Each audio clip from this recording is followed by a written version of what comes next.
Hoş geldin. Erman'ım.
You want a key? Good to see you. How are you doing?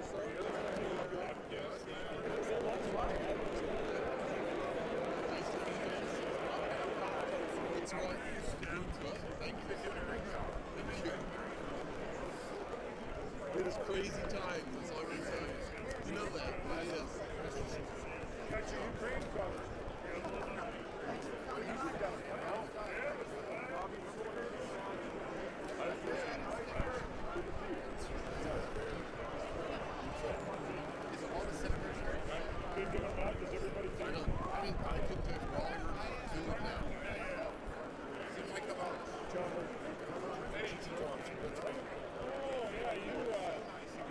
Aren't you ranking on ag? Ranking on agriculture. Was chairman within the Dems too. Hopefully next time you'll be chair on ag and I'll be chair on agriculture. Then we'll do some good. Good deal. Good to see you. Hey.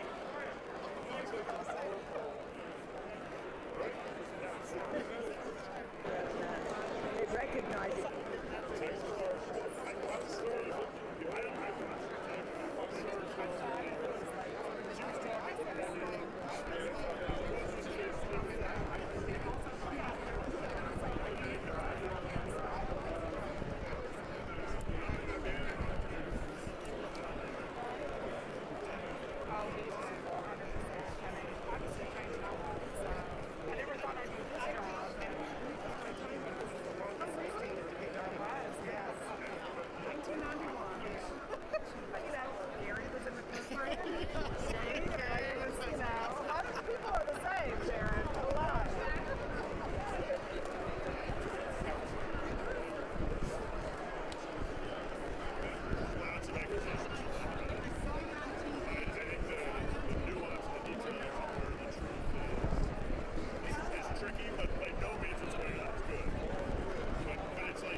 The joint session will come to order.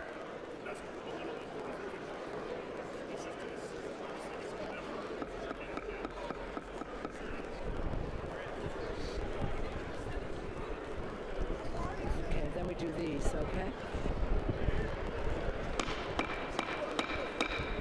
The joint session will come to order.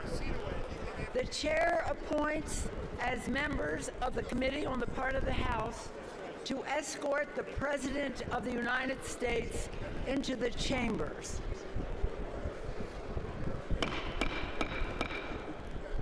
The gentleman from Maryland, Mr. Hoyer. The gentleman from South, gentlewoman from Massachusetts, Ms. Clark. The gentleman from New York, Mr. Jeffries. The gentleman from New York, Mr. Sean Patrick Maloney. The woman from Ohio, Ms. Capter. The gentlewoman from Delaware, Ms. Blunt Rochester.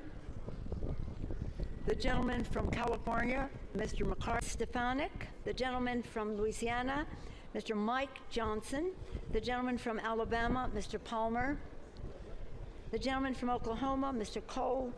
The gentlewoman from Indiana, Ms. Spartz.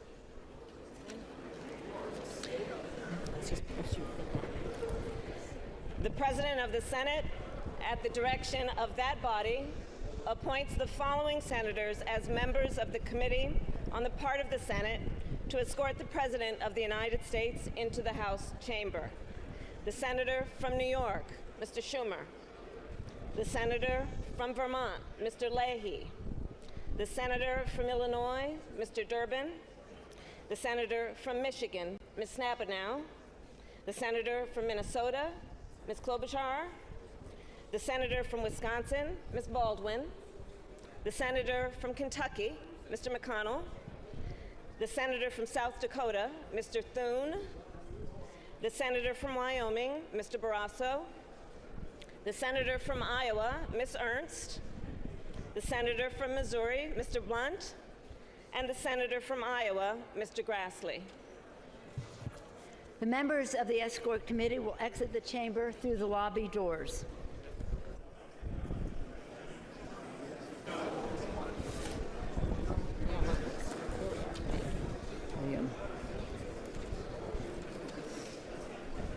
Now we wait for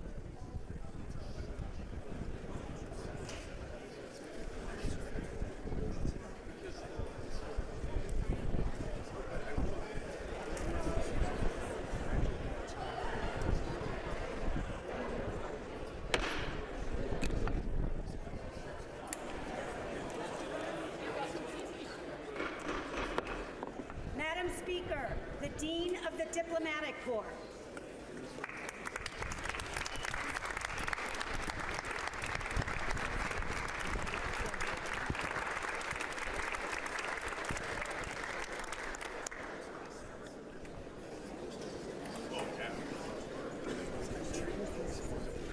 cabinet.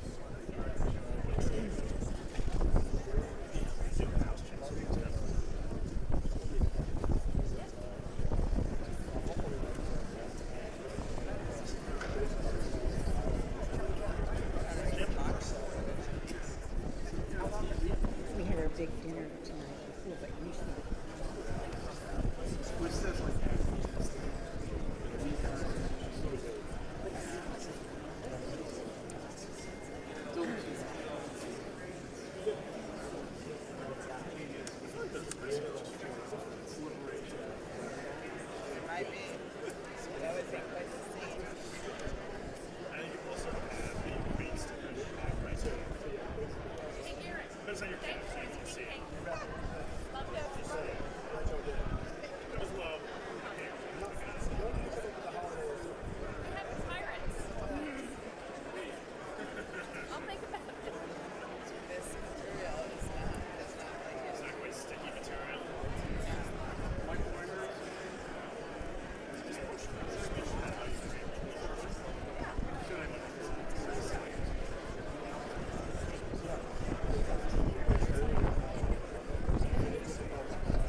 Madam Speaker, the Chief Justice and Associate Justices of the Supreme Court.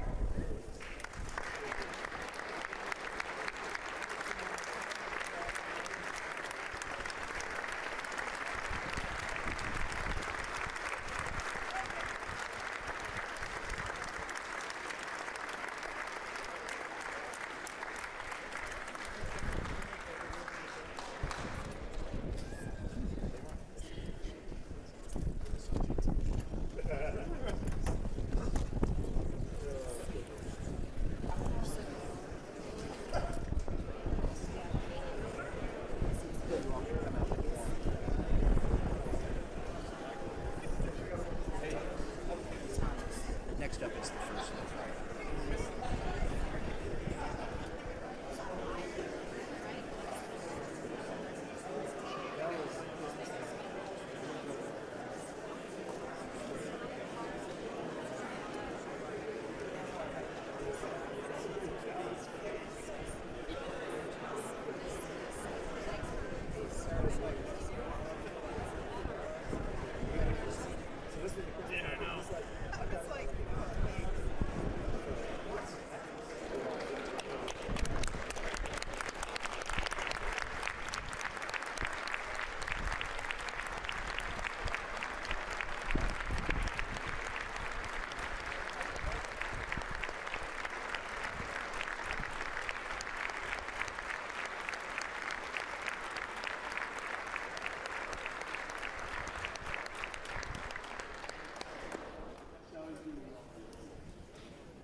Speaker, the President's Cabinet.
Speaker, the President of the United States.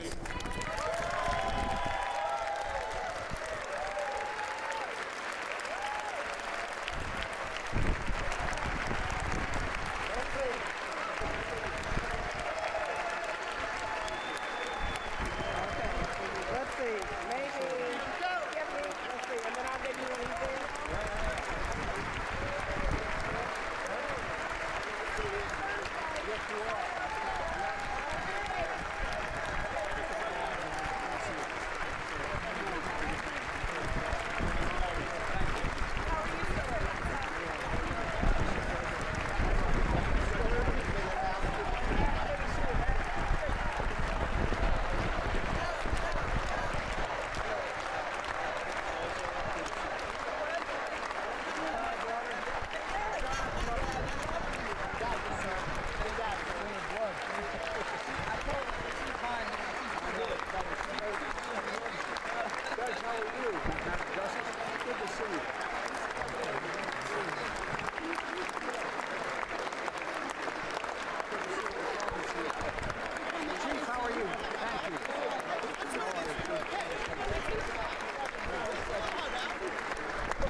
Members of Congress, I have the high privilege and distinct honor of presenting to you the President of the United States.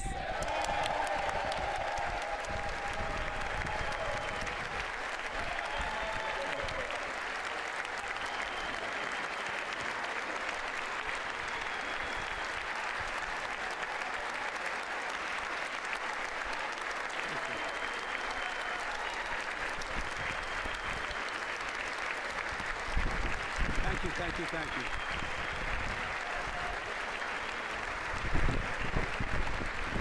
Thank you all very much. Thank you, General.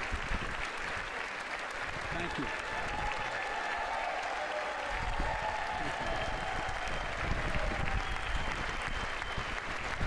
Thank you all very, very much. Thank you. Please. Thank you so much. Madam Speaker, Madam Vice President, our First Lady and Second Gentleman, members of Congress and the Cabinet, Justices of the Supreme Court, my fellow Americans. Last year, COVID-19 kept us apart. This year, we're finally together again. Tonight,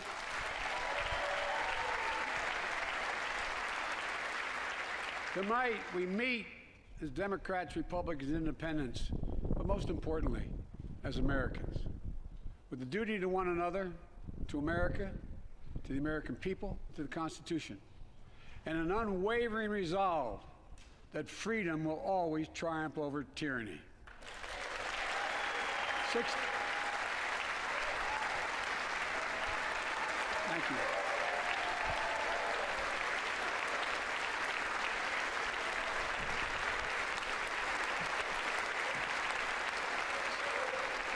6 days ago, Russia's Vladimir Putin sought to shake the very foundations of the free world, thinking he could make it bend to his menacing ways. But he badly miscalculated. He thought he could roll into Ukraine and the world would roll over. Instead, he met with a wall of strength he never anticipated or imagined. He met the Ukrainian people.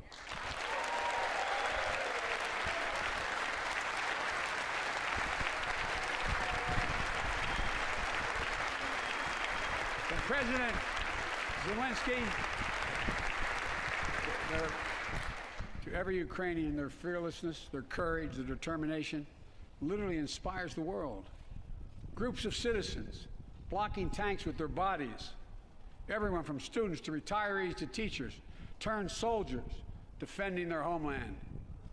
And in this struggle, President Zelensky said in his speech to the European Parliament, "Light will win over darkness."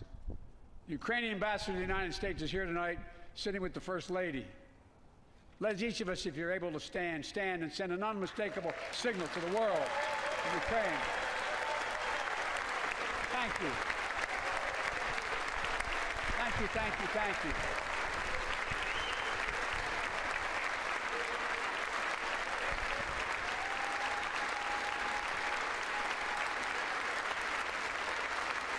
She's bright, she's strong, and she's resolved.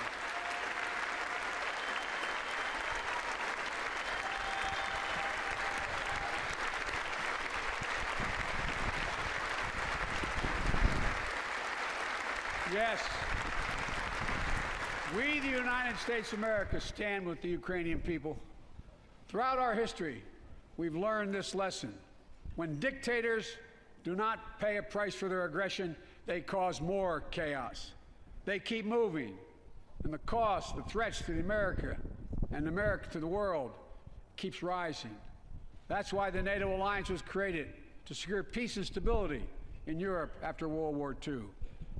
The United States is a member, along with 29 other nations. It matters. American diplomacy matters. American resolve matters. Putin's latest attack on Ukraine was premeditated and totally unprovoked. He rejected repeated efforts at diplomacy. He thought the West and NATO wouldn't respond. He thought he could divide us at home, in this chamber, in this nation. He thought he could divide us in Europe as well. But Putin was wrong.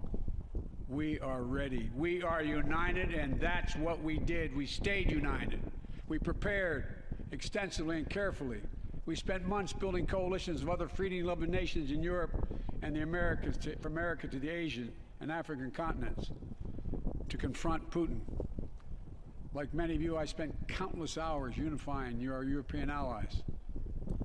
We shared with the world in advance what we knew Putin was planning and precisely how we would try to falsify and justify his aggression.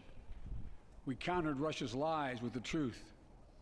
And now that he's acted, the free world is holding him accountable, along with 27 members of the European Union, including France, Germany, Italy, as well as countries like the United Kingdom, Canada, Japan, Korea, Australia, New Zealand, and many others, even Switzerland, are inflicting pain on Russia and supporting the people of Ukraine. Putin is now isolated from the world more than he has ever been. Together,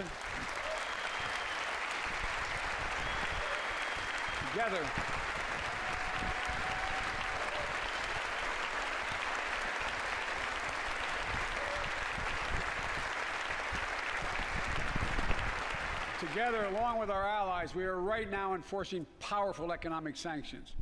We're cutting off Russia's largest banks in the international financial system, preventing Russia's central bank from defending the Russian ruble, making Putin's $630 billion war fund worthless.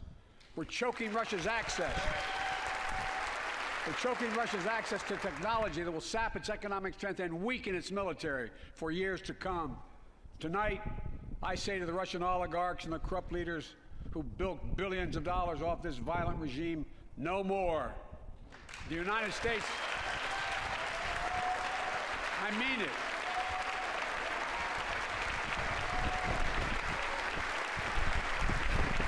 The United States Department of Justice is assembling a dedicated task force to go after the crimes of the Russian oligarchs. We're joining with European allies to find and seize their yachts, their luxury apartments, their private jets. We're coming for your ill-begotten gains. And tonight, I'm announcing that we will join our allies in closing off American airspace to all Russian flights, further isolating Russia and adding additional squeeze on their economy.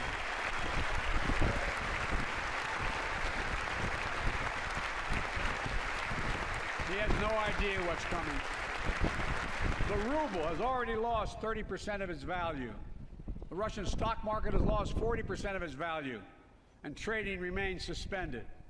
The Russian economy is reeling, and Putin alone is the one to blame.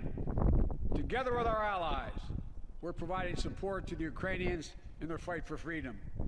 Military assistance, economic assistance, humanitarian assistance. We're giving more than $1 billion in direct assistance to Ukraine, and will continue to aid the Ukrainian people as they defend their country and help ease their suffering.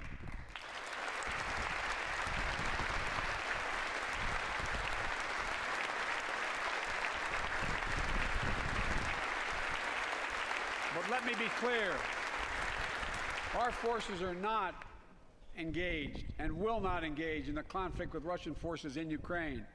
Our forces are not going to Europe to fight Ukraine, but to defend our NATO allies in the event that Putin decides to keep moving west. For that purpose, we have mobilized American ground forces, air squadrons, ship deployments to protect NATO countries including Poland, Romania, Latvia, Lithuania, and Estonia. And as I've made crystal clear, the United States and our allies will defend every inch of territory that is NATO territory with the full force of our collective power. Every single inch.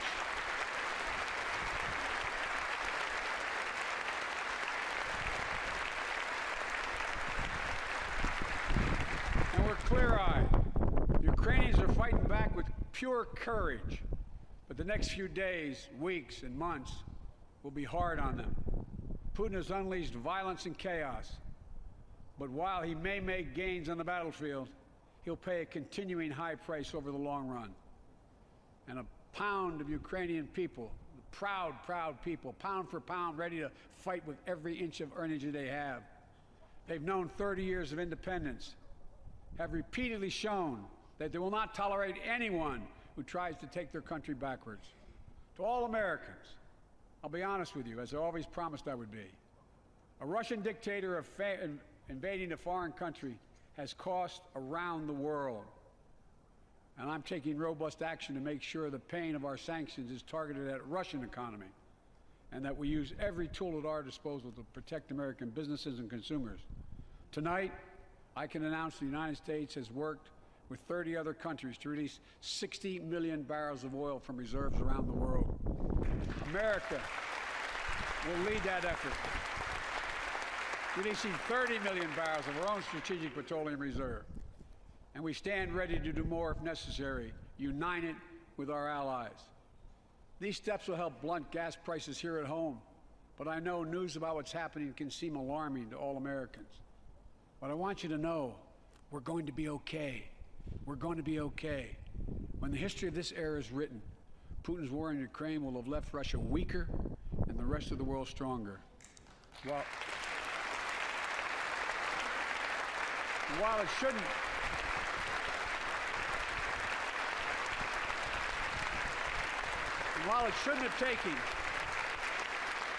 shouldn't have taken something so terrible for people around the world to see what's at stake, now everyone sees it clearly. We see the unity among leaders of nations, a more unified Europe, a more unified West. We see unity among the people who are gathering in cities and large crowds around the world, even in Russia, to demonstrate their support for the people of Ukraine. In the battle between democracy and autocracies, democracies are rising to the moment, and the world is clearly choosing the side of peace and security. This is the real test, and it's going to take time. So let us continue to draw inspiration from the iron will of the Ukrainian people. To our fellow Ukrainian Americans who forged the deep bond that connects our two nations, we stand with you. We stand with you. Putin may circle Kyiv with tanks, but he'll never gain the hearts and souls of the Iranian people. He'll never extinguish their love of freedom, and he will never, never weaken the resolve of the free world.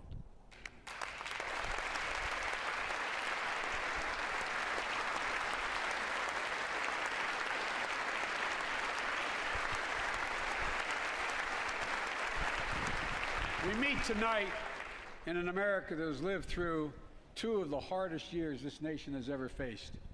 The pandemic has been punishing, and so many families are living paycheck to paycheck, struggling to keep up with the rising cost of food, gas, housing, and so much more.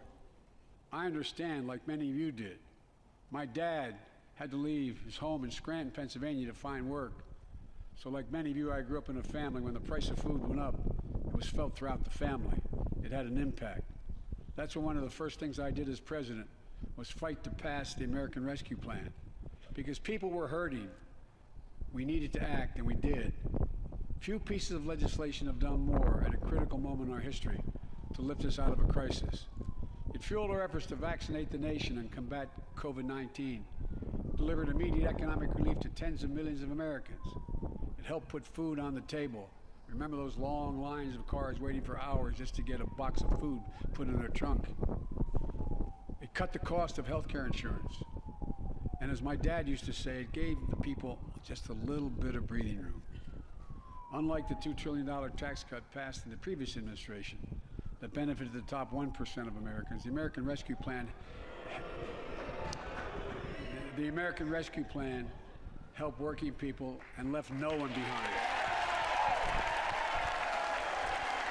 Folks,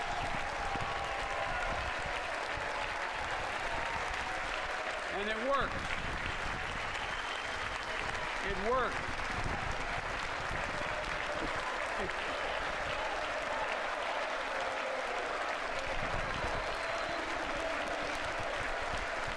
It worked.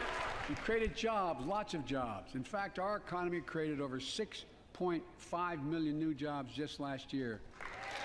More jobs in 1 year than ever before in the history of the United States of America.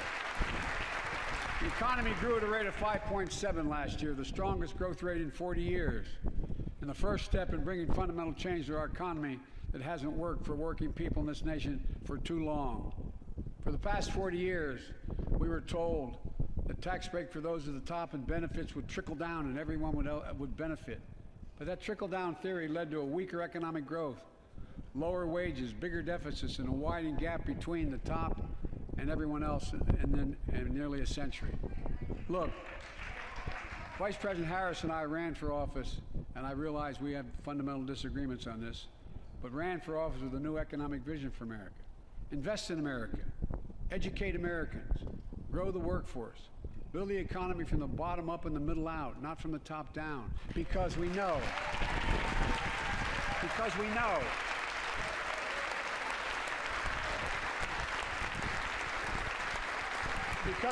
when the middle class grows, the poor have a way up and the wealthy do very well. America used to have the best roads, bridges, and airports on earth, and now our infrastructure is ranked 13th in the world. We won't be able to compete for the jobs of the 21st century if we don't fix it. That's why it was so important to pass the bipartisan infrastructure law.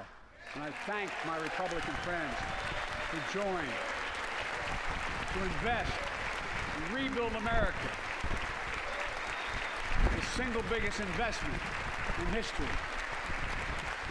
It was a bipartisan effort, and I want to thank the members of both parties who worked to make it happen. We're done talking about infrastructure weeks. We're now talking about an infrastructure decade. And look, it's going to transform America, to put us on a path to win the economic competition of the 21st century that we face with the rest of the world, particularly China. I've told Xi Jinping it's never been a good bet to bet against the American people. We'll create good jobs for millions of Americans, modernizing roads, airports, ports, waterways, all across America. And we'll do it to withstand the devastating effects of climate change and promote environmental justice. We'll build a national network of 500,000 electric vehicle charging stations. Begin to replace the poisonous lead pipes so every child, every American has clean water to drink at home and at school. We're going to provide affordable, high-speed internet for every American, rural, suburban, urban, and tribal communities.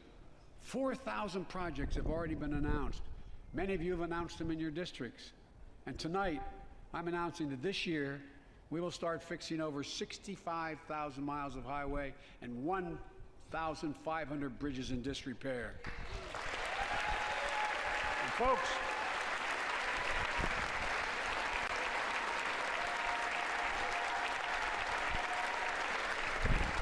when we use taxpayers' dollars to rebuild America, we're going to do it by buying America. Buy American products. Support American jobs. The federal government spends about $600 billion a year to keep this country safe and secure. There's been a law on the books for almost a century to make sure taxpayers' dollars support American jobs and businesses. Every administration, Democrat or Republican, says they'll do it, but we're actually doing it. We'll buy America to make sure everything from the deck of an aircraft carrier to the steel on highway guardrails is made in America from beginning to end. All of it. All of it.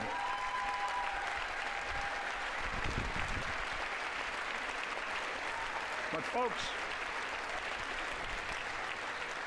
to compete for the jobs of the future, we also need a level playing field with China and other competitors.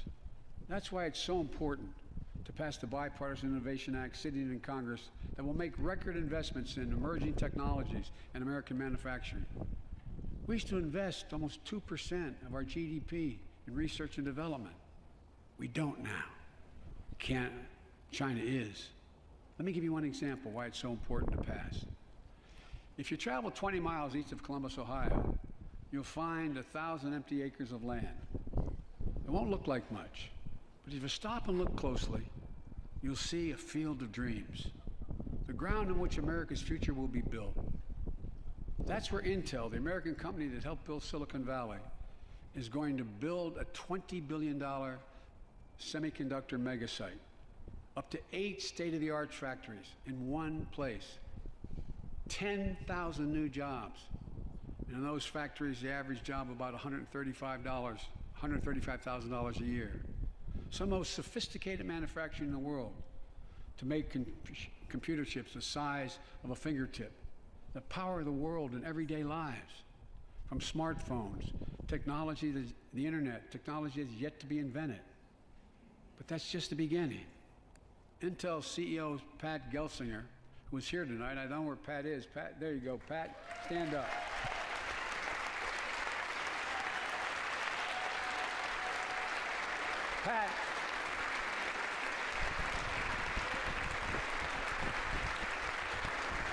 Pat came to see me and he told me they're ready to increase their investment from $20 billion to $100 billion. That would be the biggest investment in manufacturing in American history. And all they're waiting for is for you to pass this bill. So let's not wait any longer. Send it to my desk, I'll sign it, and we'll really take off in a big way.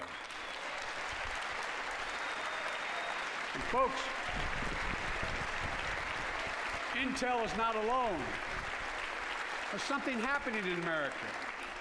Just look around and you'll see an amazing story. The rebirth of pride that comes from stamping products made in America. The revitalization of American manufacturing. Companies are choosing to build new factories here, when just a few years ago they would have gone overseas. That's what's happening. Ford is investing $11 billion in electric vehicles, creating 11,000 jobs across the country. GM is making the largest investment in its history, $7 billion to build electric vehicles, creating 4,000 jobs in Michigan. All told, 369,000 new manufacturing jobs were created in America last year alone. Folks,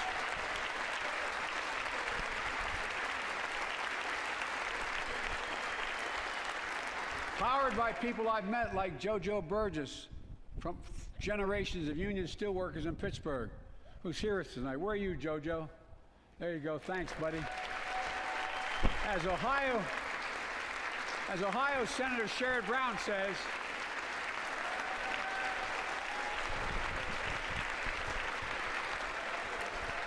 Sherrod Brown says it's time to bury the label Rust Belt. It's time to see what used to be called the Rust Belt become the home of a significant resurgence of manufacturing. And with all the bright spots in our economy, record job growth, higher wages, too many families are struggling to keep up with their bills. Inflation, is robbing them of gains they thought otherwise they would be able to feel. I get it. That's why my top priority is getting prices under control. Look, our economy roared back faster than almost anyone predicted, but the pandemic meant that businesses had a hard time hiring enough people because of the pandemic to keep up production in their factories.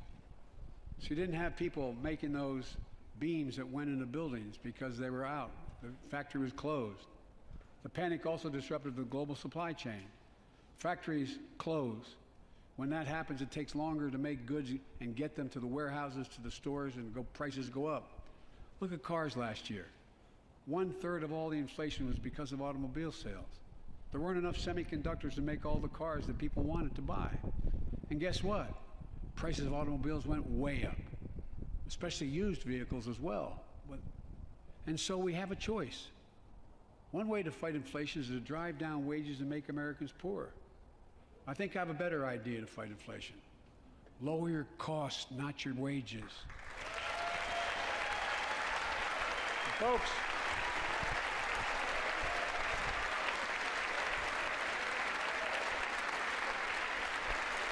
that means make more cars and semiconductors in America, more infrastructure and innovation in America, more goods moving faster and cheaper in America, more jobs where you can earn a good living in America.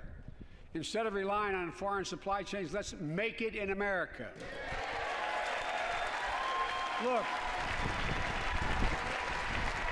economists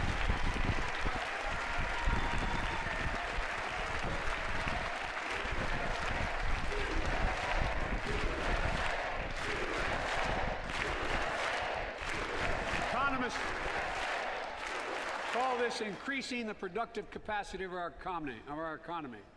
I call it building a better America. My plan to fight inflation will lower your costs and lower the deficit. 17 Nobel laureates in economics said my plan will ease long-term inflationary pressures. Top business leaders, and I believe most Americans, support the plan. And here's the plan. First, cut the cost of prescription drugs. We pay more for the same drug produced by the same company in America than any other country in the world. Just look at insulin. 1 in 10 Americans has diabetes. In Virginia, I met a 13-year-old boy, the handsome young man standing up there, Joshua Davis. He and his dad both have type 1 diabetes, which means they need insulin every single day. Insulin costs about $10 a vial to make. That's what it costs the pharmaceutical company. But drug companies charge families like Joshua and his dad up to 30 times that amount. I spoke with Joshua's mom. Imagine what it's like to look at your child who needs insulin to stay healthy and have no idea how in God's name you're going to be able to pay for it. What it does to your family, but what it does to your dignity, your ability to look your child in the eye, to be the parent you expect yourself to be. I really mean to think about that. That's what I think about. You know, yesterday, Joshua's here tonight, but yesterday was his birthday. Happy birthday, buddy, by the way. For Joshua and 200,000 other young people with type 1 diabetes, let's cap the cost of insulin at $35 a month so everyone can afford it. And drug companies will do very, very well, their profit margin. While we're at it, I know we have great disagreements on this floor with this. Let's let Medicare negotiate the price of prescription drugs.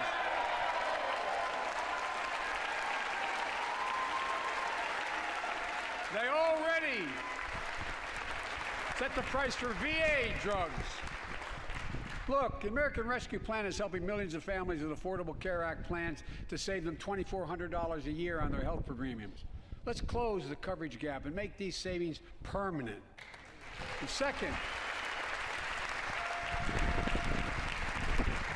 let's cut energy costs for families, an average of $500 a year by combating climate change. Let's provide an investment tax credits to weatherize your home and your business. to be energy efficient and get a tax credit for it. Double America's clean energy production in solar, wind, and so much more. Lower the price of electric vehicles, saving another $80 a month that you're not going to have to pay at the pump. Folks,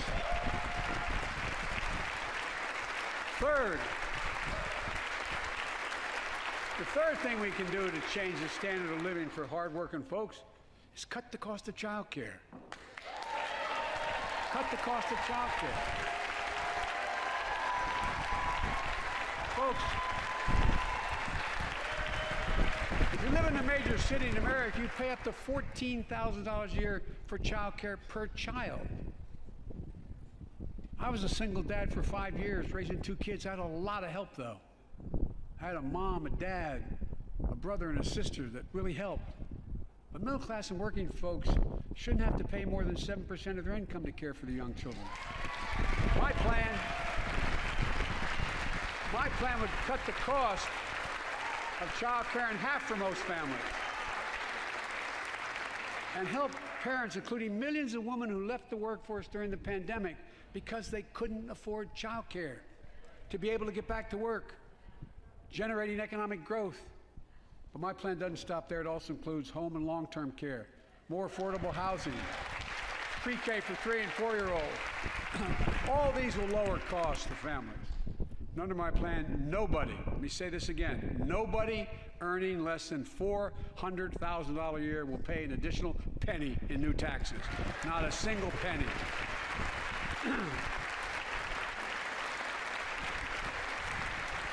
I may be wrong, but my guess is if we took a secret ballot in this floor, that we'd all agree that the present tax system ain't fair. We have to fix it. I'm not looking to punish anybody. But let's make corporations and wealthy Americans start paying their fair share. Look, last year,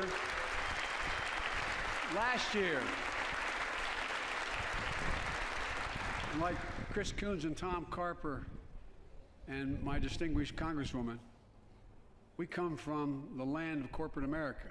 There are more corporations incorporated in America than every other state in America combined. And I still won 36 years in a row. The point is, even they understand they should pay just a fair share. Last year, 55 of the Fortune 500 companies earned $40 billion in profit and paid zero in federal taxes. Now look, it's not fair. That's why I proposed a 15% minimum tax rate for corporations. And that's why in the G7 and other meetings overseas, I was able to be somewhat helpful. 130 countries agree on a global minimum tax rate. So companies can't get out of paying their taxes at home by shipping jobs and factories overseas. It'll raise billions of dollars.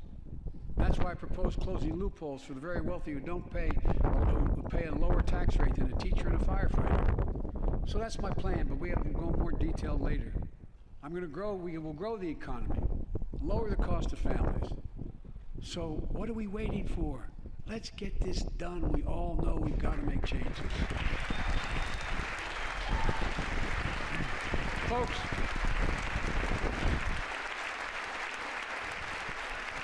and while you're at it, confirm my nominees for the Federal Reserve, which plays a critical role in fighting inflation. My plan will not only lower costs and give families a fair shot, it will lower the deficit.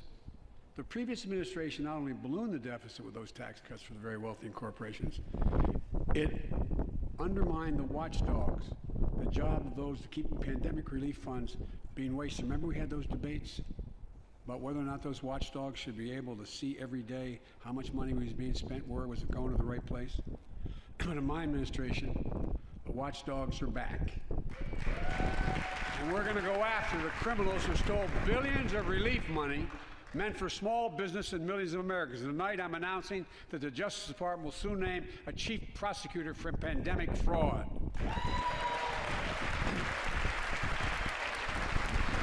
Look,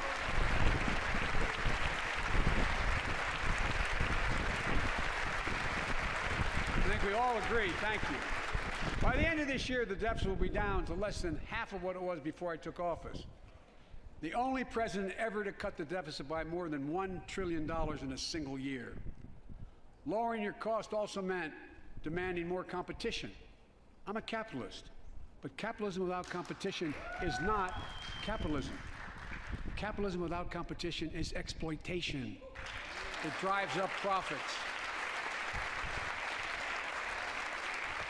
And corporations have to compete.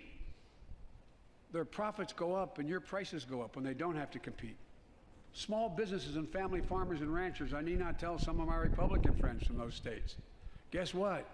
You got 4 basic meat packing facilities. That's it.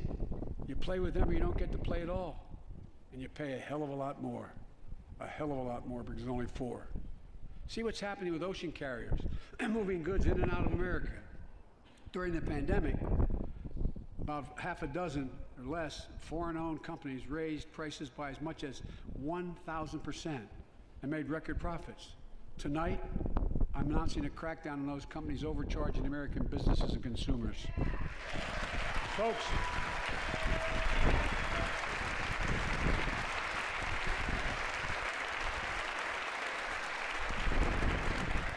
and as Wall Street firms take over more nursing homes, quality in those homes has gone down and costs have gone up. That ends on my watch. Medicare is going to set higher standards for nursing homes and make sure loved ones get the care they deserve and that they inspect and they will look at closely. We're also going to cut costs to keep the economy going strong and giving workers a fair shot, provide more training and apprenticeships, hire them based on skills, not just their degrees. Let's pass the Paycheck Fairness Act and paid leave. Raise the minimum wage to $15 an hour and extend the child tax credit so no one has to raise a family in poverty. Let's increase Pell Grants, increase our historic support for HBCUs, and invest in what Jill, our First Lady who teaches full-time, calls America's best-kept secret, community colleges. Look, let's pass the PRO Act. When a majority of workers want to form a union, they shouldn't be able to be stopped. When we invest in our workers and we build an economy from the bottom up and the middle out together, we can do something we haven't done in a long time. Build a better America. For more than 2 years, COVID has impacted every decision in our lives and the life of this nation. And I know you're tired, frustrated, and exhausted. That doesn't even count the close to 1 million people who sit at a dining room table or a kitchen table and look at an empty chair because they lost somebody. But I also know this, because of the progress we've made, because of your resilience and the tools that we have been provided by this Congress, tonight I can say we're moving forward safely back to more normal routines. We've reached a new moment in the fight against COVID-19, where severe cases are down to a level not seen since July of last year. Just a few days ago, the Center for Disease Control and Prevention issued a new mask guidelines. Under the new guidelines, most Americans and most of the country can now go mask-free.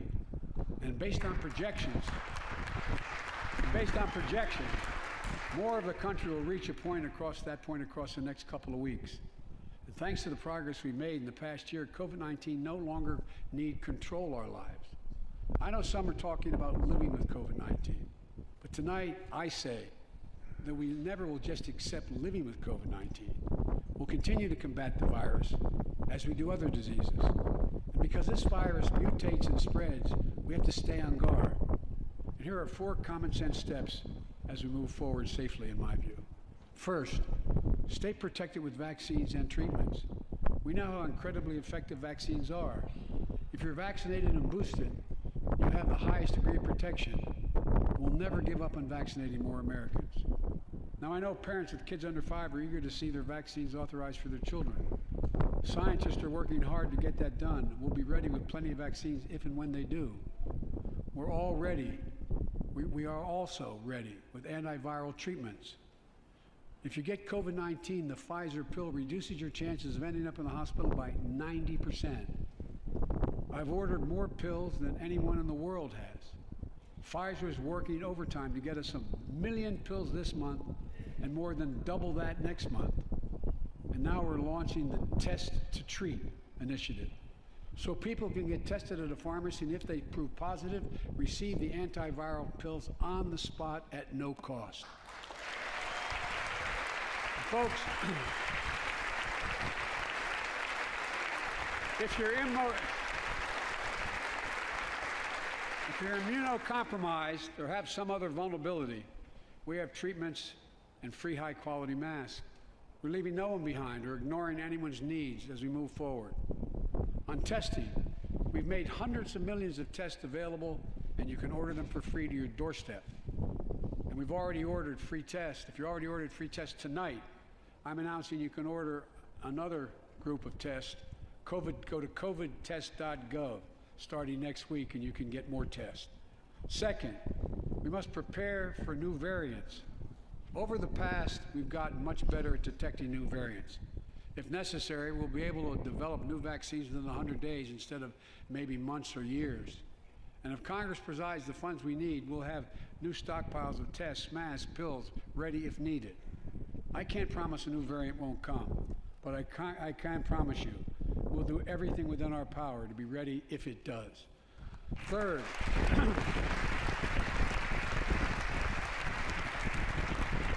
we can end the shutdown of schools and businesses. We have the tools we need. It's time for America to get back to work and fill our great downtowns again with people. People working from home can feel safe and begin to return to their offices. We're doing that here in the federal government. The vast majority of federal workers will once again work in person. Our schools are open. Let's keep it that way. Our kids need to be in school.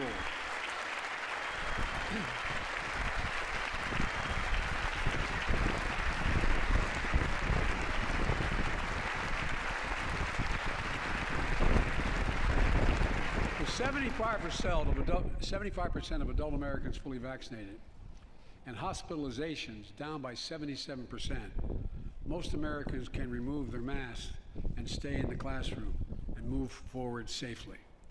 We achieved this because we provided free vaccines, treatments, tests, and masks. Of course, continuing this costs money, so I'll not surprise you. I'll be back to see you all. And I'm going to soon send a request to Congress. The vast majority of Americans have used these tools and may want again. We may need them again, so I expect Congress, and I hope you'll pass that quickly. Fourth, we'll continue vaccinating the world. We've sent 475 million vaccine doses to 112 countries, more than any nation on earth. We won't stop, because you can't build a wall high enough to keep out a vaccine. The vaccine can stop the spread of these diseases. You know, we've lost so much in COVID-19. Time with one another. The worst of all, the much loss of life. Let's use this moment to reset. So stop looking at COVID as a partisan dividing line. See it for what it is, a god-awful disease. Let's stop seeing each other as enemies. Start seeing each other for who we are, fellow Americans. Look.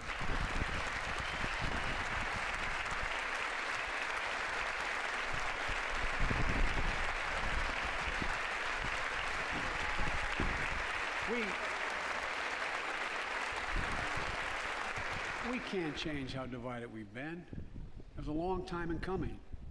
But we can change how to move forward on COVID-19 and other issues that we must face together. I recently visited New York City Police Department days after the funerals of Officer Wilbur Mora and his partner, Officer Jason Rivera. They were responding to a 9/11 call when a man shot and killed them with a stolen gun. Officer Mora was 27 years old. Officer Rivera was 22 years old. Both Dominican Americans who grew up in the same streets that they later chose to patrol as police officers. I spoke with their families, and I told them that we were forever in debt for their sacrifices, and will carry on their mission to restore the trust and safety of every community deserves. Like some of you that have been around for a while, I've worked with you on these issues for a long time. I know what works. Investigating crime prevention and community policing, cops who walk the beat, who know the neighborhood, and who can restore trust and safety. Let's not abandon our streets. choose between safety and equal justice. Let's come together and protect our communities, restore trust, and hold law enforcement accountable. That's why the Justice Department has required body cameras, banned chokeholds, and restricted no-knock warrants for its officers. That's why the American Rescue Plan that you all provided $350 billion that cities, states, and counties can use to hire more police, invest in more proven strategies.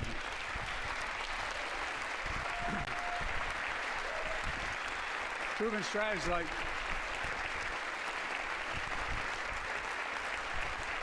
strategies like community violence interruption, trusted messengers, breaking the cycle of violence and trauma, and giving young people some hope. We should all agree the answer is not to defund the police, it's to fund the police. Fund them. Fund them.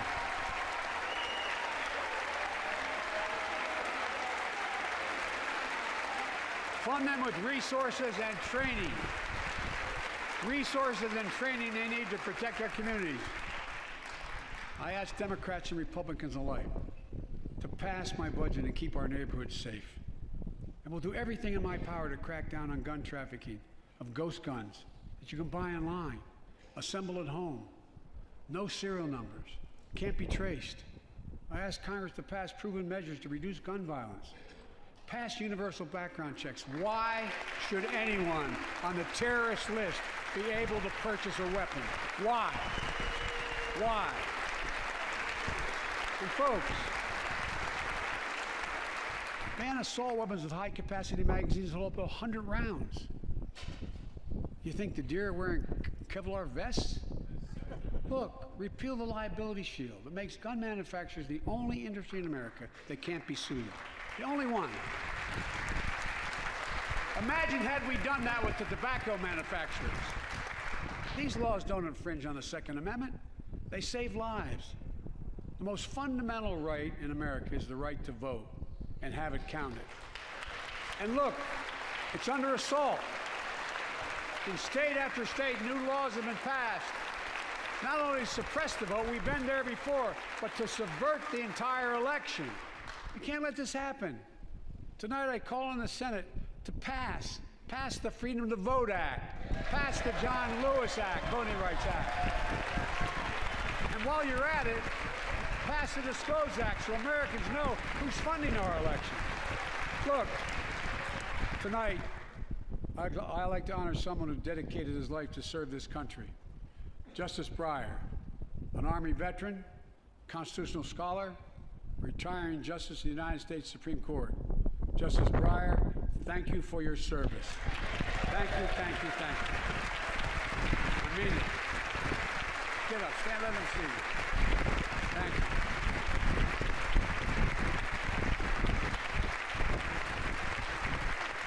We all know, no matter what your ideology, we all know one of the most serious constitutional responsibilities a president has is nominating someone to serve on the United States Supreme Court. As I did 4 days ago, I've nominated the Circuit Court of Appeals, Ketanji Brown Jackson, one of our nation's top legal minds, who will continue in Justice Breyer's legacy of excellence. A former top litigator in private practice, a former federal public defender, from a family of public school educators and police officers. She's a consensus builder. Since she's been nominated, she's received a broad range of support, including the Fraternal Order of Police and former judges supported by Democrats and Republicans. Folks, if we're to advance liberty and justice, we need to secure our border and fix the immigration system.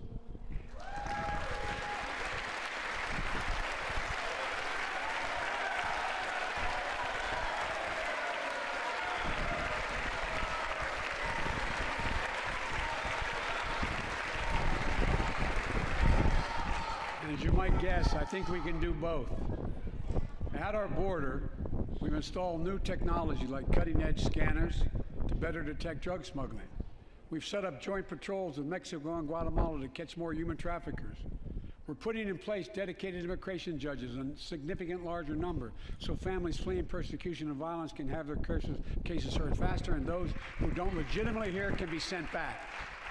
We're screening, we're securing commitments and supporting partners in South and Central America to host more refugees and secure their own borders. We can do all this while keeping lit the torch of liberty that has led a generation of immigrants to this land, my forebears and many of yours. Provide a pathway to citizenship for dreamers, those with temporary status, farm workers, essential workers. Revise our laws so businesses have workers they need and families don't wait decades to reunite. It's not only the right thing to do, it's economically smart thing to do. That's why the immigration reform is supported by everyone from labor unions to religious leaders to the U.S. Chamber of Commerce. Let's get it done once and for all. Folks,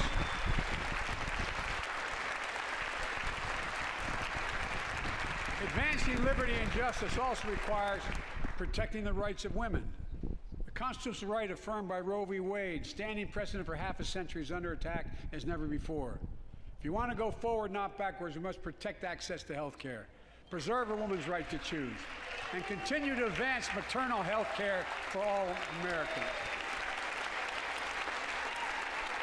And folks, for our LGBTQ plus Americans, let's finally get the Bipartisan Equality Act to my desk.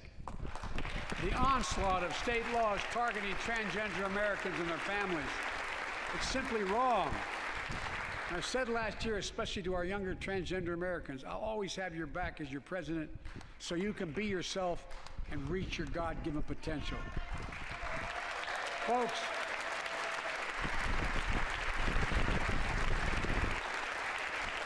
as I've just demonstrated, it often appears we do not agree, and that we do agree on a lot more things than we acknowledge.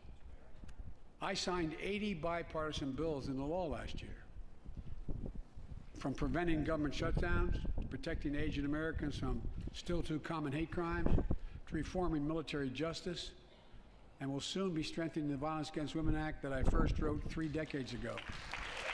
It's important.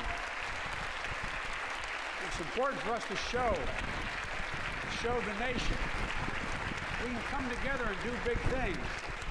So tonight I'm offering a unity agenda for the nation. 4 big things we can do together, in my view. First, beat the opioid epidemic. There's so much we can do. Increase funding for prevention, treatment, harm reduction and recovery. Get rid of outdated rules and stop doctors prescribing treatments. Stop the flow of illicit drugs by working with state and local law enforcement to go after the traffickers. And if you're suffering from addiction, you should know you're not alone. I believe in recovery, and I celebrate the 23 million Americans in recovery. Second, let's take on mental health, especially among our children whose lives and education have been turned upside down. The American Rescue Plan gave schools money to hire teachers and help students make up for lost learning. I urge every parent to make sure your school does just that. They have the money. We can all play a part. Sign up to be a tutor or a mentor. Children were also struggling before the pandemic: bullying, violence, trauma, and the harms of social media. As Frances Haugen, who is here tonight with us, has shown, we must hold social media platforms accountable for the national experiment they're conducting on our children for profit.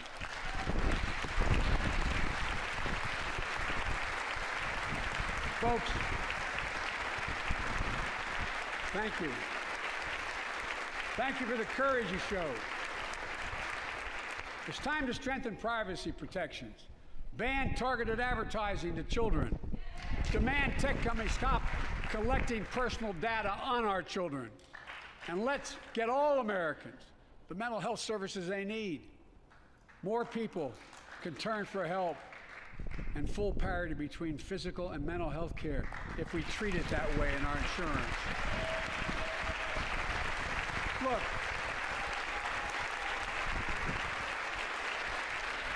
The third piece of that agenda is support our veterans. Veterans are the backbone and the spine of this country.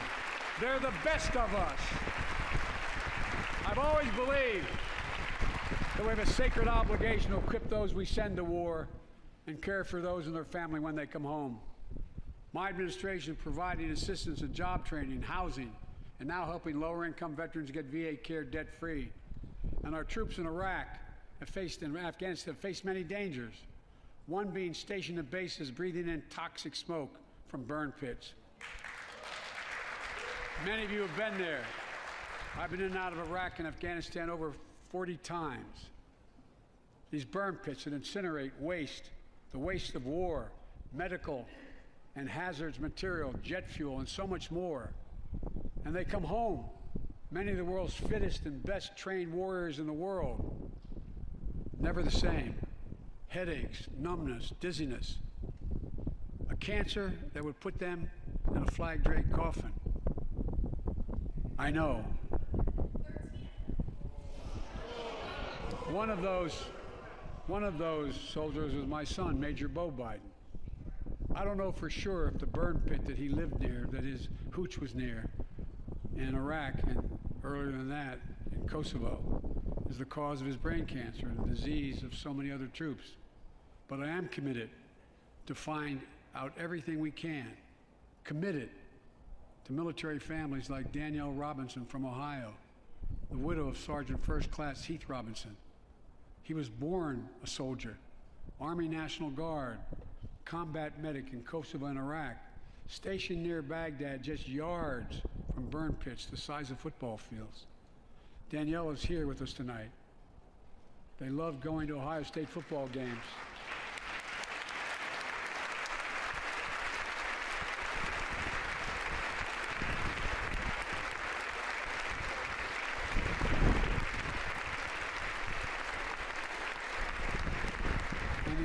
Building Legos with their daughter. But cancer from prolonged exposure to burn pits ravaged Heath's lungs and body. Danielle says Heath was a fighter to the very end. He didn't know how to stop fighting, and neither did she. Through her pain, she found purpose to demand that we do better. Tonight, Danielle, we are going to do better. The VA is pioneering new ways of linking toxic exposure to disease, already helping more veterans get benefits. And tonight, I'm announcing we're expanding eligibility to veterans suffering from 9 respiratory cancers. I'm also calling on Congress to pass a law to make sure veterans devastated by toxic exposure in Iraq and Afghanistan finally get the benefits of the comprehensive health care they deserve.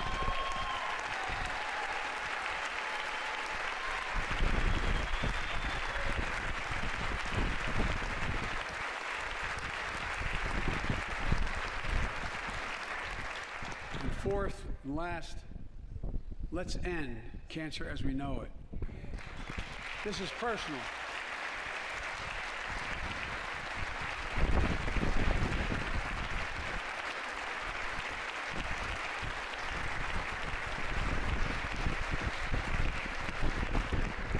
This is personal to me and to Jill and to Kamala and so many of you. So many of you have lost someone you love. Husband, wife, son, daughter, mom, dad. Cancer is the #2 cause of death in America, second only to heart disease. Last month, I announced the plan to supercharge the cancer moonshot that President Obama asked me to lead 6 years ago. Our goal is to cut cancer death rates by at least 50% over the next 25 years, and I think we can do better than that. Turn cancers from death sentences into treatable diseases. More support for patients and their families. To get there, I call on Congress to fund what I call ARPA-H, Advanced Research Projects Agency for Health, patterned after DARPA and the Defense Department. Projects that led in DARPA to the internet, GPS, and so much more to make our forces more safer and be able to wage war with more clarity. ARPA will have a singular purpose: to drive breakthroughs in cancer, Alzheimer's and diabetes, and more. A unity agenda for the nation. We can do these things. It's within our power, and I don't see a partisan edge to any one of those four things. My fellow Americans, tonight we've gathered in this sacred space, a citadel of democracy, in this Capitol. Generation after generation of Americans have debated great questions amid great strife and have done great things. We fought for freedom, expanded liberty, debated totalitarianism and terror. We built the strongest, freest, and most prosperous nation the world has ever known. Now is the hour, our moment of responsibility, our test of resolve and conscience, of history itself. It is in this moment that our character of this generation is formed. Our purpose is found. Our future is forged. Well, I know this nation. We'll meet the test, protect freedom and liberty, expand fairness and opportunity, and we will save democracy. As hard as those times have been, I'm more optimistic about America today than I've been my whole life, because I see the future that's within our grasp, because I know there's simply nothing beyond our capacity. We're the only nation on earth that has always turned every crisis we faced into an opportunity. The only nation that can be defined by a single word: possibilities. So on this night, on our 245th year as a nation, I've come to report on the state of the nation, the State of the Union. And my report is this: the State of the Union is strong because you, the American people, are strong. We are stronger today. We are stronger today than we were a year ago. And we'll be stronger a year from now than we are today. This is our moment to meet and overcome the challenges of our time. And we will, as one people, one America, the United States of America. God bless you all, and may God protect our troops. Thank you. Go get him.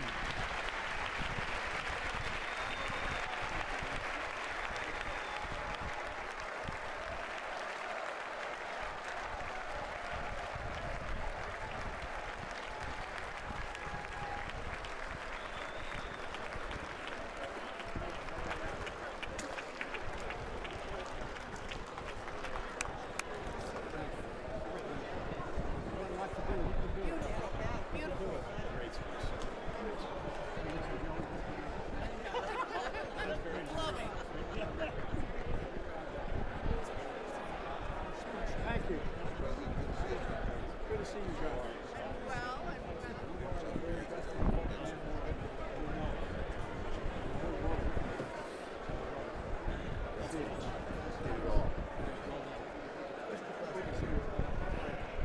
Great job. Great job. Beautiful job. That's a great compliment coming from you, kid. Thank you, thank you, thank you. Well done, Mr. President.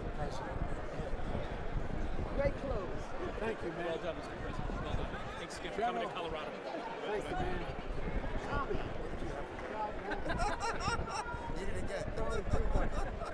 Good job.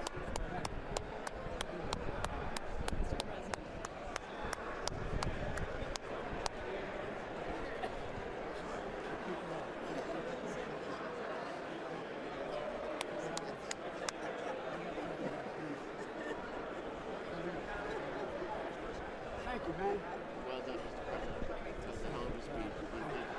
Great job, Mr. President. Yes. Nice inspirational speech. You know, they asked me, what did I want to hear tonight? I said, I wanted you to give us some hope. You knocked it out the park. Thank you. Thank you. Thank you. Great job. Besides, we got the best damn generals in the world. Oh.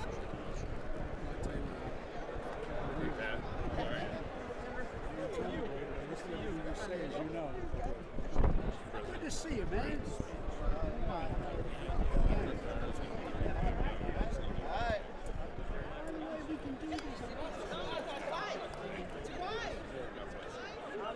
This is the reason why we cut Charlie probably.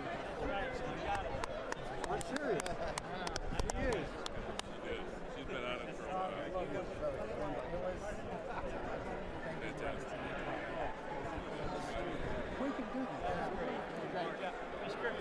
grandfather said the grace of God. Outright, he got shot.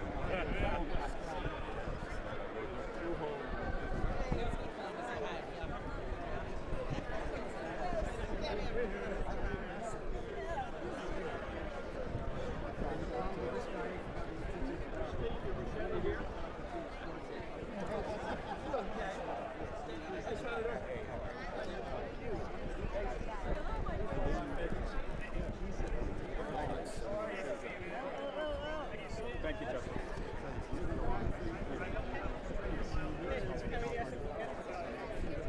Nice to have everyone back here. Doing well. Good to see you.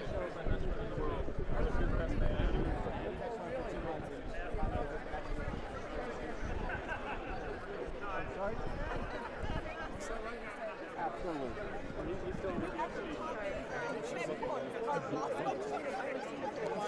Well, she was the date, but that was really Which way? Nice to see you guys.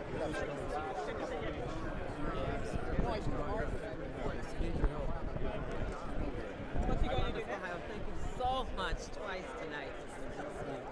Thank you for everything. Oh, it's going to be huge, right in my district. Thank you.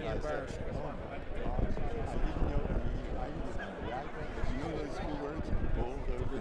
I mean, that's what it was. Oh my God, that's so. Oh. Oh, no, look at me, man. You know it's true. We go back a long way, pal. She's pretty good. Absolutely. Which is great. Absolutely. Absolutely. I'll tell you what, man. IEW Bullets is Should be good to start.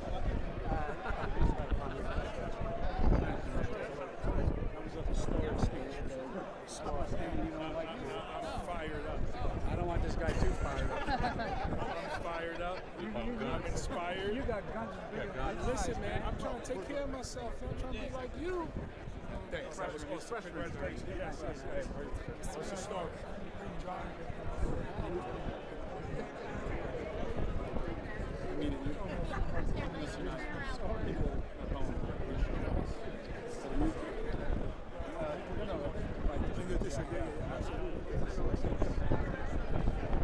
Thanks for talking about children and mental health. Northwest Indiana. It's good to see you. Steel workers. Joe. It's great to have him here.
Sorry, I got to get paid. Take off.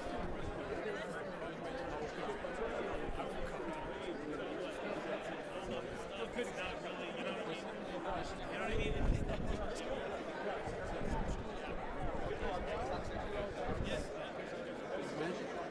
This is solid. Yeah. See you later. Is the president really still here? Mr. President, you knocked out of the park. I was screeching "Go Joe" the whole time. I was like inappropriate in every way. I kept stepping up and saying "Go Joe, Go Joe." I was jumping up the whole time. I keep trying. Yes. Oh, this lady too. She's tired of the house. Yes, let her go. I know. Sorry. Make it. Yeah.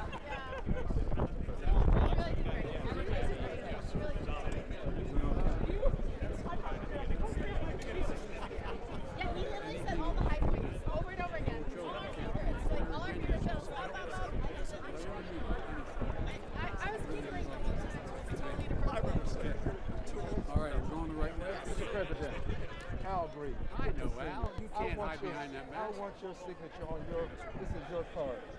Okay. Thank you so much. I greatly appreciate it. As a matter of fact, I must get a selfie with you. Give him the camera. He'll do it. Oh, okay, let's do it.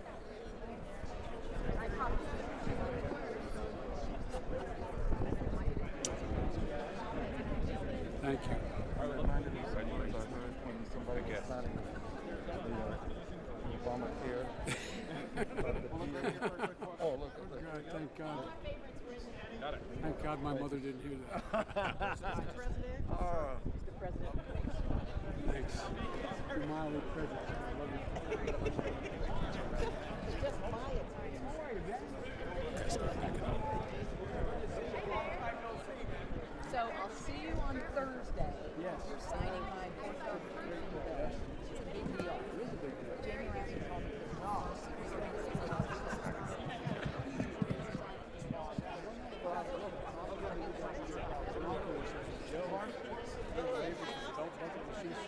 That's right. We're going to be more on Thursday. So I look forward to seeing you. Thank you,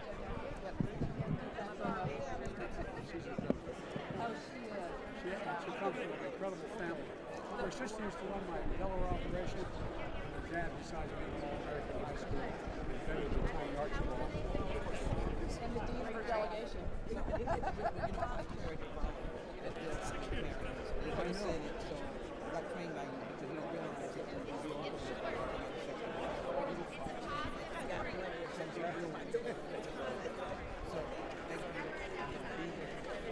Anything I can do, I care.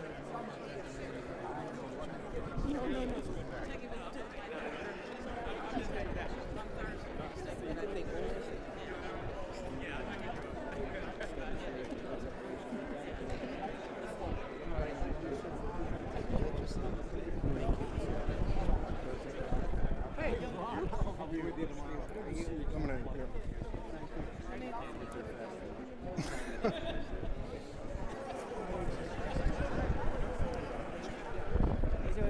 Thank you. Good to see you again. You're mildly prejudiced. Thank you. I'm with you. No, I get it. What do you think? Oh, Go Bears. Get this. Oh. From the Ukrainian embassy for you and for yourself.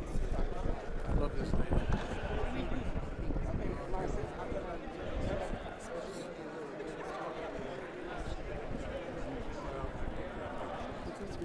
Yeah, it is. It is.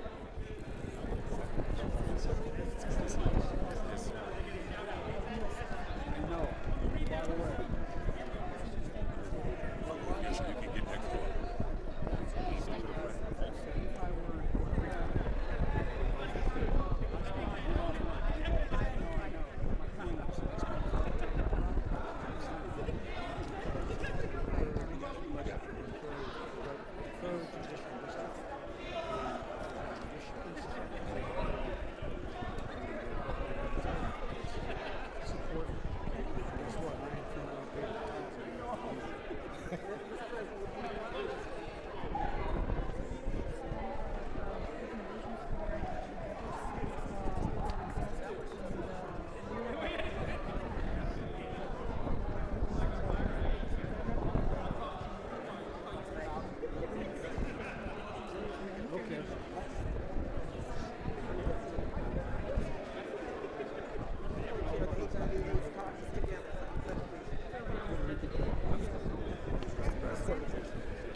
quick selfie.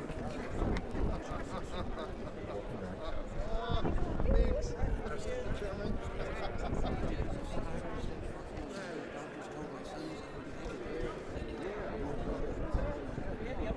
We're doing great stuff. It's 15 years ago.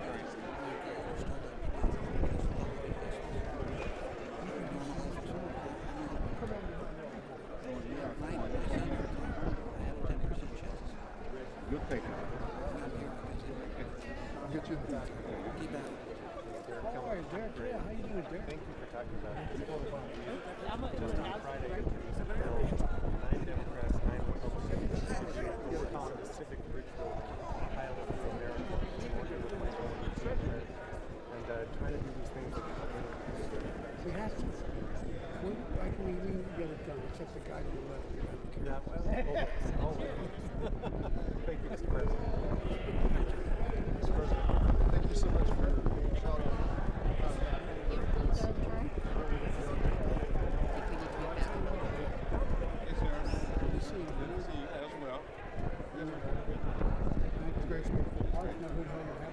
Oh, get out of here. Come on, let's go shopping. Yeah, let's go shopping. Get a photo?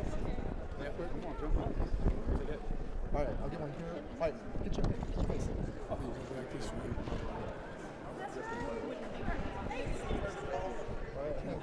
Now he's got something on you guys. You better be careful. You got the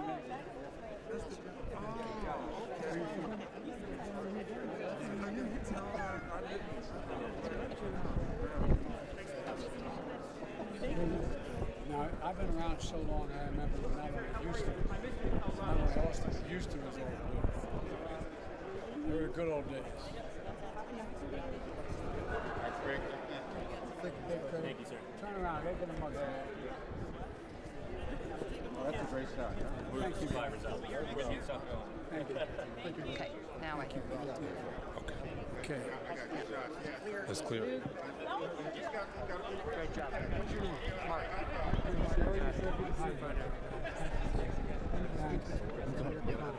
Excuse me. Thank you. How are you? How are you? Well, thanks for smiling. Yo, oh, I was inspired tonight. Is that a belt Chelsea? Design knot? There you go, man.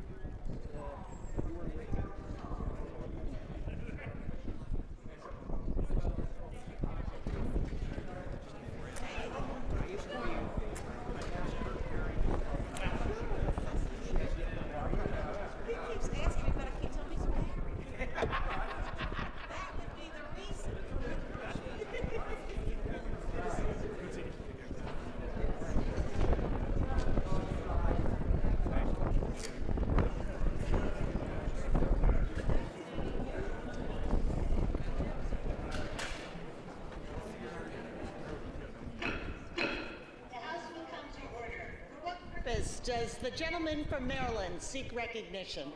Madam Speaker, I move that the President refer to the committee of the full House of the State of the Union and order referred. Without objection. Pursuant to Section 11B of House Resolution 188, the House stands adjourned until 10 a.m. tomorrow for morning hour debate and noon for legislative business.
Good evening. I'm Kim Reynolds, Governor of the great state of Iowa.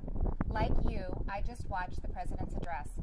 I listened as the governor of our state, as a mom and a grandmother of 11, who's worried our country is on the wrong track. We're now 1 year into his presidency, and instead of moving America forward, it feels like President Biden and his party have sent us back in time, to the late 70s and early 80s, when runaway inflation was hammering families, a violent crime wave was crashing our cities, and the Soviet Army was trying to redraw the world map. Even before taking the oath of office, the President told us that he wanted to, quote, make America respected around the world again, and to unite us here at home. He's failed on both fronts.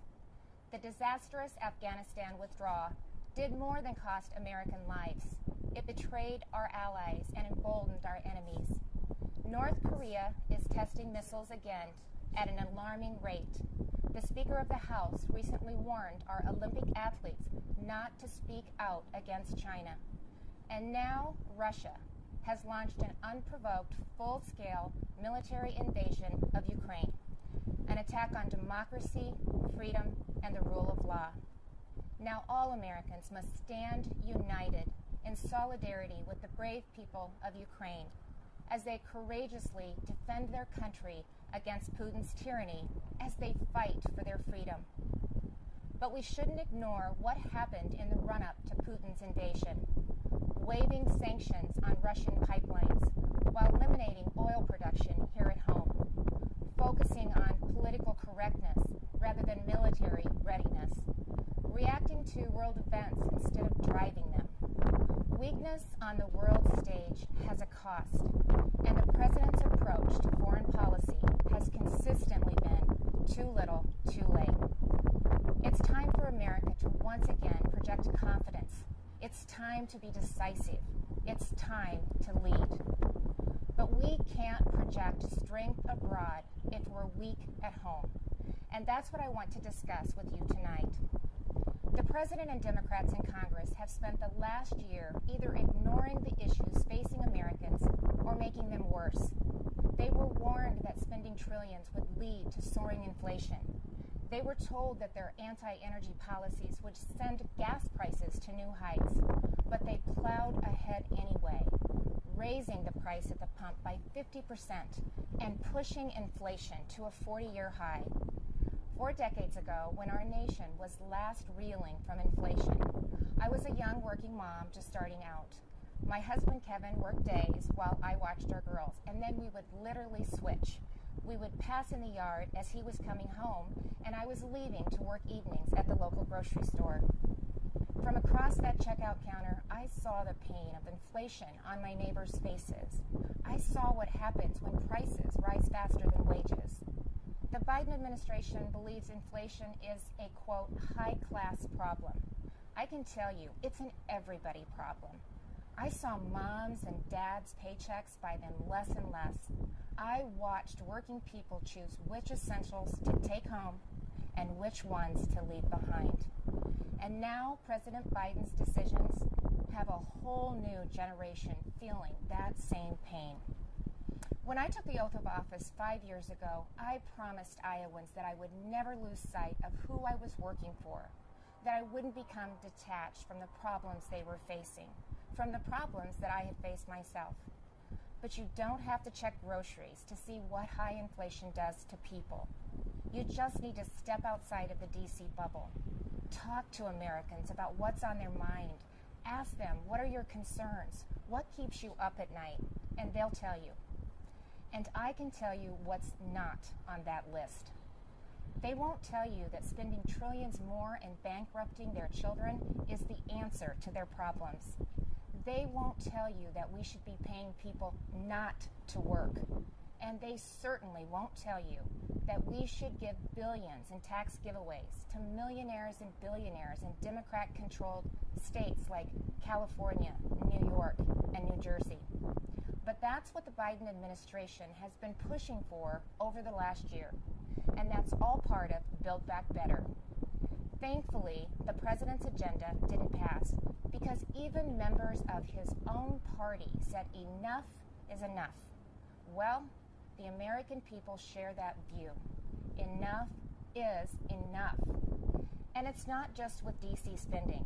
Americans are tired of a political class trying to remake this country into a place where an elite few tell everyone else what they can and cannot say, what they can and cannot believe.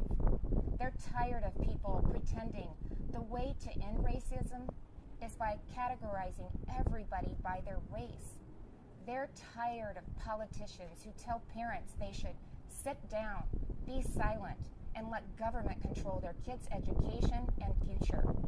Frankly, they are tired of the theater, where politicians do one thing when the cameras are rolling and another when they believe you can't see them, where governors and mayors enforce mandates but don't follow them, where elected leaders tell their citizens to stay home while they sneak off to Florida for sun and fun, where they demand that your child wear a mask, but they go maskless. So you've heard the excuses. They were just holding their breath. But it's the American people who are waiting to exhale, waiting for the insanity to stop. We now live in a country where violent crime is out of control. Liberal prosecutors are letting criminals off easy, and many prominent Democrats still want to defund the police. You know, it seems like everything is backwards. The Biden administration requires vaccines for Americans who want to go to work or protect this country, but not for migrants who illegally cross the border. The Department of Justice treats parents like domestic terrorists, but looters and shoplifters roam free. The American people are left to feel like they're the enemy. This is not the same country it was a year ago. The president tried to paint a different picture tonight, but his actions over the last 12 months don't match the rhetoric. It's not what he promised when he took office. But it doesn't have to be that way. There is an alternative. Across the nation, Republican governors and legislators are showing Americans what conservative leadership looks like, what it means to respect the people we serve, to hear them out, to stand up for them and walk alongside them. We know that our problems require bold action, But we also know that bold action doesn't have to mean government action. It's Americans making their own decisions for their own families and future. Republican governors face the same COVID-19 virus head-on. But we honored your freedoms and saw right away that lockdowns and school closures, they came with their own significant cost, that mandates weren't the answer. And we actually listened to the science, especially with kids in masks and kids in schools. What happened and is still happening to our children over the last 2 years is unconscionable. Learning loss, isolation, anxiety, depression. In so many states, our kids have been left behind, and so many will never catch up. That's why Iowa was the first state in the nation to require that schools open their doors. I was attacked by the left, I was attacked by the media, but it wasn't a hard choice. It was the right choice. And keeping schools open is only the start of the pro-parent, pro-family revolution that Republicans are leading in Iowa and states across this country. Republicans believe that parents matter. It was true before the pandemic, and it has never been more important to say out loud. Parents matter. They have a right to know and to have a say in what their kids are being taught. Families also have every right to live in a safe and a secure community, and that begins with a safe and secure country. But the Biden administration has refused to secure our border. They've refused to provide the resources to stop human trafficking, to stop the staggering influx of deadly drugs coming into our neighborhoods. They've refused to protect you. With Texas and Arizona leading the way, I, along with Republican governors from several states, have sent resources to the border. And we've actually gone to the border, something that our president and vice president have yet to do since taking office. On the economy, the contrast couldn't be more stark. While Democrats in D.C. are spending trillions, sending inflation soaring, Republican leaders around the country are balancing budgets and cutting taxes because we know that money spent on Main Street is better than money spent on bureaucracy. Today, I signed legislation that eliminates Iowa's tax on retirement income and sets our tax rate at 3.9%. That's less than half of what it was just 4 years ago. And it shouldn't come as a surprise that out of the top 20 states with the lowest unemployment rates, 17 have Republican governors. Republicans may not have the White House, but we're doing what we can to fill the leadership vacuum. And on the issues that are affecting Americans, Republicans are leading. We're standing up for parents and kids. We're standing up for life. We're keeping our communities safe and thanking those in uniform. We're fighting to restore America's energy independence, and that includes biofuels. We're getting people back to work, not paying them to stay home. Most of all, we're respecting your freedom. Behind me stands Iowa's Capitol, where we display our state motto, our liberties we prize and our rights we will maintain. And those aren't just empty words. It's a belief that the greatness of this state and this country lies in our people, not government. You shouldn't have to wake up every morning and worry about the next thing the government is going to do to you, your business, or your children. If we as elected leaders are doing our job, then the government is working well, but operating in the background. It's supporting the ingenuity and spirit of our people, not drowning them out. It's keeping them safe, not restricting their freedom. That's what I believe, that's what Republicans believe, and that's what Republicans are doing. I am so blessed to be the governor of Iowa, where people are humble, hardworking, and patriotic. We take care of each other. And yes, we are, as they say, Iowa nice. but you don't have to be from Iowa to see that those are the values of America at its best, all of America. Over the last few years, I've put my faith in Iowans, and they haven't let me down. I encourage this president to do the same, to put his faith in you, the American people, who have never wavered in your belief in this country, regardless of who leads it. Because you know, you've shown that the soul of America isn't about who lives in the White House. It's men and women like you in every corner of this nation who are willing to step up and take responsibility for your communities, for your neighbors, and ultimately for yourselves. By that most important measure at least, the state of our union is indeed strong. Thank you, God bless you, and God bless the United States of America.